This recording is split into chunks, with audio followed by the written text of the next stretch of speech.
जब कोरोना का समय आया और जब मुझे कोरोना हुआ और मैं जब बिस्तर पे था और एक पल ऐसा लगा था कि शायद मैं नहीं बचूंगा, उस वक्त मुझे एहसास हुआ कि हर आदमी का ना जब मरने वाला होता तो उसके लाइफ का ना 5 मिनट रिवाइंड चलता है। मेरा भी वो रिवाइंड चला था। उस समय एहसास हुआ कि भाई अपने लिए जिए, पैसा कमाया, बाप दादा की संपत्ति को बढ़ाया, लेकिन समाज के लिए क्या किया? क्या एक भी ऐसा काम किया कि मरते समय गर्व हो खुद पे? उसके बाद भगवान ने जान बचा लिया। जान बचाने के बाद इतना समझ में आया कि सबसे पहले समाज में और अपने राज्य को, और जहाँ सबसे पहले मैं रहता हूँ जिस विधानसभा में, बांकीपुर विधानसभा, उसको बेहतर बनाने की ज़रूरत है। तभी मैं किसी और पे उंगली उठा सकता हूँ या कहीं मैं और बदलाव ला सकता हूँ। तो आपको एक बात बताता हूँ, मैं जिस परिवार से आता हूँ ना, उसका इतिहास ही यही रहा है कि हमने सदैव ऐसी बड़ी बड़ी चुनौतियों को उखाड़ के पैरों तले रौंद दिया है। ठीक है, तो जो भी चुनौती बांकीपुर में है वो देश को भटकाने वाली पार्टी है, लोगों को भटकाने वाली पार्टी है, लोगों को बांटने वाली पार्टी है। तो जब लोगों के लिए कर रहा हूँ और लोगों के लिए ही करना है तो हार और जीत के लिए टेंशन क्या? बिल्कुल, हार गए तो क्या हो गया और जीत गए तो क्या कर लिया? हाँ, जीतने के बाद एक फ्री अस्पताल, एक फ्री स्कूल बना पाऊंगा जिससे मैं अपने भाइयों और बहनों को, आने वाले भविष्य को, अपने बच्चों के लिए, आने वाले देश के भविष्य पे एक ये योगदान दूंगा। अगर किसी के पास पैसा न भी रहे तो उसको किसी का मुंह नहीं देखना होगा। राजनीति मेरा कोई प्रोफेशन नहीं है। राजनीति बस इसलिए है कि यहाँ से ताकत लेके मैं लोगों का भला कर सकता हूँ। For the people, by the people. News junction Bihar देख रहे हैं आप, मैं हूँ आपके साथ शिवम। देखिए, अभी हमारे साथ मौजूद है रवि नारायण सिंह। जी हाँ, वही नाम जो अभी पटना के बांकीपुर विधानसभा क्षेत्र में चर्चा का विषय बना हुआ है। क्यों? क्योंकि आप जानते हैं बांकीपुर विधानसभा क्षेत्र में लगातार रोजगार दे रहे हैं।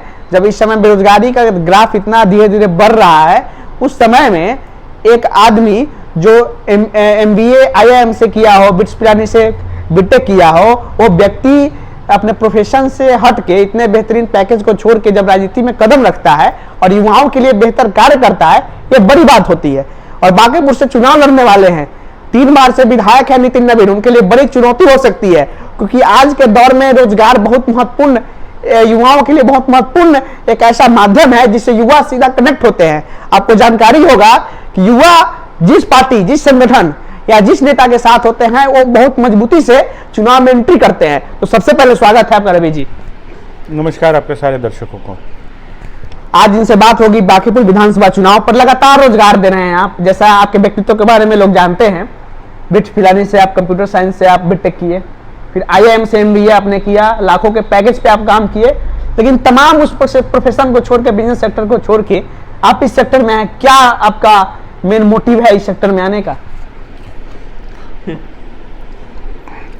पॉलिटिक्स मेरे लिए ना कोई सेक्टर नहीं है और ना ही पॉलिटिक्स मेरे लिए कोई एक नया बिजनेस है। जब कोरोना का समय आया और जब मुझे कोरोना हुआ और मैं जब बिस्तर पे था और एक पल ऐसा लगा था कि शायद मैं नहीं बचूंगा, उस वक्त मुझे एहसास हुआ कि हर आदमी का ना जब मरने वाला होता तो उसके लाइफ का ना 5 मिनट रिवाइंड चलता है। मेरा भी वो रिवाइंड चला था। उस समय एहसास हुआ कि भाई अपने लिए जिए, पैसा कमाया, बाप दादा की संपत्ति को बढ़ाया, लेकिन समाज के लिए क्या किया? क्या एक भी ऐसा काम किया कि मरते समय गर्व हो खुद पे? या समाज के लिए, या उस समय जब मुझे जो मूलभूत सुविधाएं चाहिए थी सरकार की ओर से वो मुझे नहीं मिल पाई, तो उस समय मैं कोस सरकार से ज़्यादा खुद को रहा था कि मैं एक जिम्मेदार युवा हूँ जो एक अच्छा खासा डिग्री लिए हुए है, एक अच्छा खासा एजुकेशन मैंने परस्यू किया है, लेकिन क्या मैंने उसका फ़ायदा अपने समाज को दिया, अपने राज्य को दिया? बस उसके बाद भगवान ने जान बचा लिया। जान बचाने के बाद इतना समझ में आया कि सबसे पहले समाज में और अपने राज्य को, और जहाँ सबसे पहले मैं रहता हूँ जिस विधानसभा में, बांकीपुर विधानसभा, उसको बेहतर बनाने की ज़रूरत है। तभी मैं किसी और पे उंगली उठा सकता हूँ या कहीं मैं और बदलाव ला सकता हूँ। क्योंकि देखा जाता है जब पढ़े लिखे लोग समाज में, राजनीति में एंट्री करते हैं तो कहीं समाज को नई दिशा मिलती है। नितिन नवीन जी 3 बार से विधायक हैं, भाजपा संगठन के बहुत बड़े मजबूत नेता हैं और कहीं ना कहीं आप जानते हैं बांकीपुर भाजपा का किला माना जाता है और बांकेपुर जो है पूरे बिहार विधानसभा 243 विधानसभा में सबसे हाईटेक विधानसभा कह सकते हैं बांकेपुर है। तो क्या लग रहा है इतनी बड़े चुनौतियों के बीच, इतने राजनीतिक के धुरंधरों के बीच आप मजबूती से आ पाएंगे, मजबूती से एंट्री ले सकते हैं? कौन नितिन नवीन, मैं उनको नहीं जानता हूँ। मैं भाजपा के विधायक को जानता हूँ। यहाँ पे भाजपा यहाँ पे एक टॉमी को भी खड़ा कर देगी ना भाजपा का पट्टा पहना के, तो वो टॉमी भी जीत जाएगा। तो ये किसी की पर्सनल कोई जीत नहीं है, ठीक है।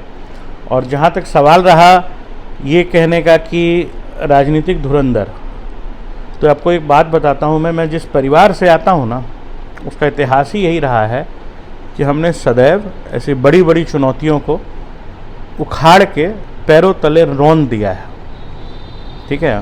तो जो भी चुनौती बांकेपुर में है वो देश को भटकाने वाली पार्टी है, लोगों को भटकाने वाली पार्टी है, लोगों को बांटने वाली पार्टी है, धर्म और जात के नाम पे बात करने वाली पार्टी है। कितना आसान होगा आपका ये चुनाव? मेरा चुनाव आसान क्या, लोग आसान बना रहे हैं। मैं जब बांकेपुर में 6 महीने या 7 महीने हो गया मुझे राजनीति में आए, मैंने जब शुरुआत की थी तो सबसे मैंने बस एक ही आग्रह किया था कि मैं क्या फ्री अस्पताल और फ्री स्कूल बनाना चाहता हूँ, और युवा मेरे साथ जुड़ते गए। आज हर वार्ड में, हर गली में मेरे लोग हैं, मेरे भाई हैं, जिनके दम पे मैं रोज मजबूत होते जा रहा हूँ। तो कहीं ना कहीं लोग त्रस्त हैं, तब तो है ना। मैं आरजेडी से हूँ, ना मैं बीजेपी से हूँ, ना मैं कांग्रेस से हूँ, ना मैं किसी और अन्य दल से हूँ। टीम रवि नारायण के बैनर तले मेरा सारा कार्यभार हो रहा है, मेरा सारा कार्यकलाप चल रहा है। रोजगार बांट रहा हूँ, लगातार हेल्थ कैम्प लगा रहा हूँ, लगातार ऐसी बहनें जिनको उनके घरों से निकाल दिया गया है, दहेज उत्पीड़न हुआ, उनके लिए केस लड़ रहा हूँ। ऐसे युवा जिनको फीस नहीं भर सकते हैं कॉलेज के या स्कूल के, उनके लिए अपने माध्यम से और अपने टीम के माध्यम से उनके एजुकेशन बाध्य ना हो, उस पर काम कर रहा हूँ। तो जब लोगों के लिए कर रहा हूँ और लोगों के लिए ही करना है, तो हार और जीत के लिए टेंशन क्या? बिल्कुल, हार गए तो क्या हो गया और जीत गए तो क्या कर लिया। हाँ, जीतने के बाद एक फ्री अस्पताल, एक फ्री स्कूल बना पाऊंगा, जिससे मैं अपने भाइयों और बहनों को, आने वाले भविष्य को, अपने बच्चों के लिए, आने वाले देश के भविष्य पे एक ये योगदान दूंगा। अगर किसी के पास पैसा न भी रहे तो उसको किसी का मुंह नहीं देखना होगा, वो खुद से जाके एक अस्पताल में भर्ती हो सकता है, अपना इलाज करा सकता है, और वो खुद से एक अच्छी शिक्षा ले सकता है। तो मेरे जाने के बाद भी अगर ये 2 काम सदैव चलता रहे तो ये जीने का मेरा मकसद सफल हुआ ना। बिल्कुल। तो राजनीति मेरा कोई प्रोफेशन नहीं है, राजनीति बस इसलिए है कि यहाँ से ताकत लेके मैं लोगों का भला कर सकता हूँ, for the people, by the people. चलिए, बहुत बहुत धन्यवाद रवि जी, न्यूज जंक्शन बिहार से बात करने के लिए। नमस्कार।